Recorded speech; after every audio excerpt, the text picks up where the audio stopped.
Hi everyone, welcome. We are on week 5 now. Gosh, it's going so fast. Um, this week we have our wire projects due, and from there, then we are going to be critiquing again. After our wire critique, then we're going to be starting our Sculpey character design. So you're going to be designing your own character. It's important that it is an original character that you create. So don't pick a character that already exists. Your character could be a person, could be an animal, could be a hybrid, could be something that's totally made up. All of that is up to you. And we're going to have a character design worksheet, which is like a character quiz. And in this quiz, it's going to ask you some details about your character. What's your character's name? Um, what's its surface quality like skin or fur? What's its personality like? What kind of build does it have? What is its favorite food?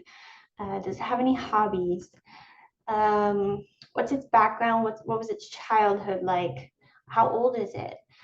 And so that's going to really help us to have a lot of info and create a lot of backstory for our character. So then that way, sculpting and figuring out what to add or the drawings are going to be easier, right? So if we know that your character lives in the snow and you're trying to figure out what it should wear, then you know, okay, well, it's cold. It's a cold environment. So if it's an animal, maybe I need a thick fur on it. Or if it's a person, maybe I need a lot of clothing, like a hat, maybe ear coverings, gloves, a big jacket, big boots. And so the character design worksheet is going to help us in our drawings and sculpting and everything.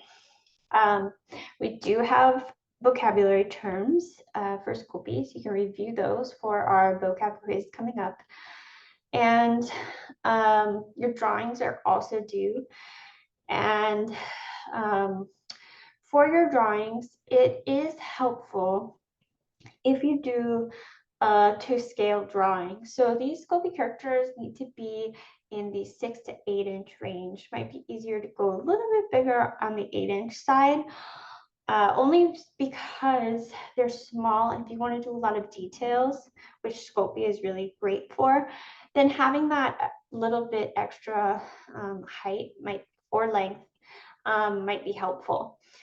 And then also, after you do the drawings and you figure out your character, which one you're going to do, I have a page on human proportions. So if you are doing a person, if you want to do a more accurate or realistic person, that page can help you.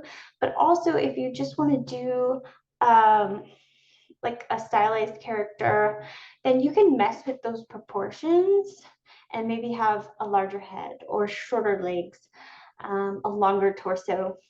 And that's how you can kind of play around with those proportions to come up with a more cartoony character. I have a page talking about armatures.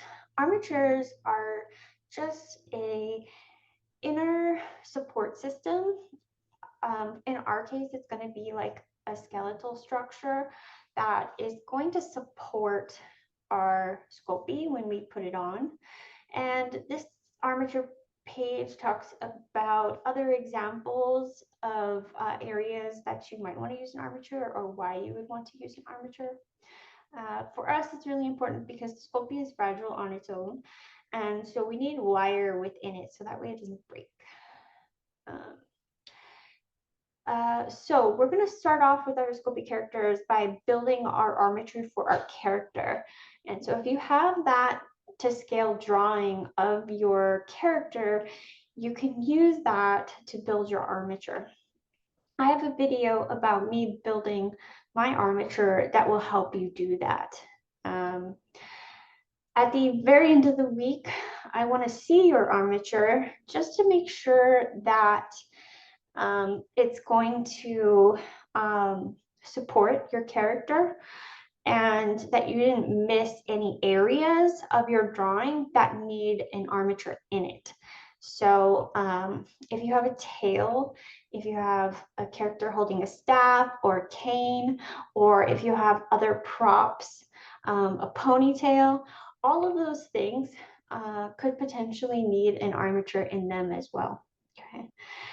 And any super skinny areas of your armature that are thicker than 1/4 of an inch, you're going to add foil to your armature so that way it bulks up the area, because the goal is to only have about 1/4 of an inch of Sculpey all over around your armature. Anything thicker than that, we might have to bake longer, which is fine. We can do that. But we do want an even layer of Sculpey so that way it bakes evenly. And so the foil helps us do that. Okay. Armatures are very common in stop motion films. And so we're going to look at 2 films in this week's discussion board. We're looking at Wendell and Wild, that's a movie on Netflix. And we're also looking at Guillermo del Toro's Pinocchio to see how they made their characters, how they made the armatures, how they did some of their character design for the movie, and how that relates to what we're doing. So while we're not making a stop motion with our character is just going to be frozen.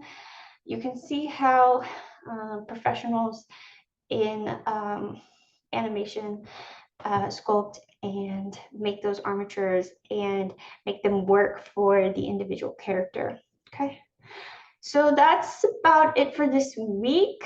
I'm excited to get into Sculpey. Next week, we're going to be looking at some actual sculpting videos: eyes, mouth, nose, hair, fur. So next week is going to be a big sculpting week. Okay. All right. As always, if you have any questions, message me on Canvas. Email me, amber.smith@chaffey.edu. Look for my feedback on your characters and your character design worksheet. So that way I can give you some feedback on how we can really make your character clear to the viewer and give the viewer as much information as we can about who your character is.